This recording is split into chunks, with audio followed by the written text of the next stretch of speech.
যে আমি বক্তৃতা দিলেই আমাদের কিছু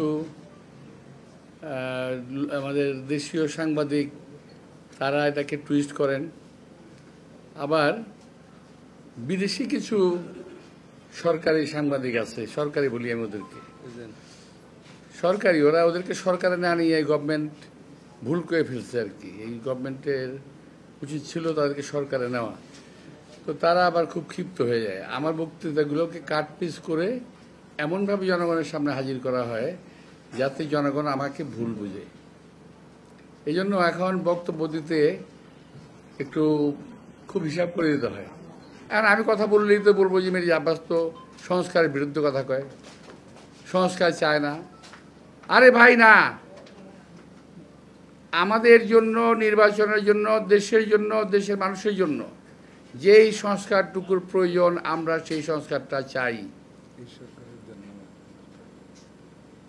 কিন্তু আমি একটা বললাম না, একদিন বলছিলাম যে আপনারা যেগুলা বলতেছেন সংস্কারের কথা, সব সংস্কার তো মানা যাবে না।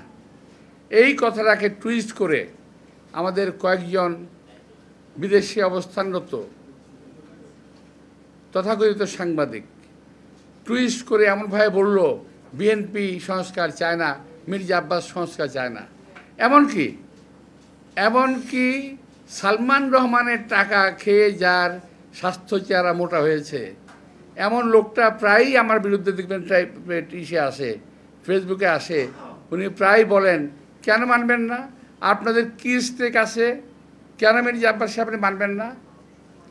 আরে ভাই, তোমার যেমন বিদেশে পালায় থেকে কথা বলার অধিকার আছে, আর আমার কি দেশে থেকে কথা বলার অধিকার নাই? আমি এই দেশে থেকে মৃত্যুদণ্ড মাথায় নিয়ে, জেল জুলুম মাথায় নিয়ে, জেলে থেকে আমার সহকর্মীদের নিয়ে আমি জেলখানায় থেকেছি। এই দেশেই আছি, পালিয়ে যাই নাই। আপনারা তো পালায় গিয়ে লম্বা লম্বা কথা বলতেছেন, আপনারা তো জীবনে কোনোদিন দেশে আসবেন না।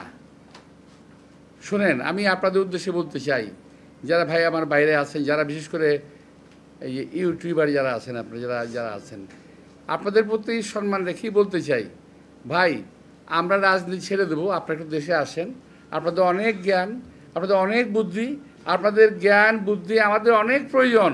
আপনারা দয়া করে দেশে আসেন, বুদ্ধি দেন, কথা বলেন, কাজ করেন, মেনে নেব।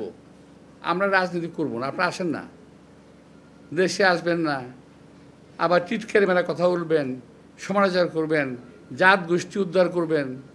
এগুলো কেমন কথা হইল রে ভাই? মিথ্যা কথা বলবেন, অপপ্রচার করবেন, অপকথা বলবেন, আকথা বলবেন, কুকথা বলবেন। একটা মানুষ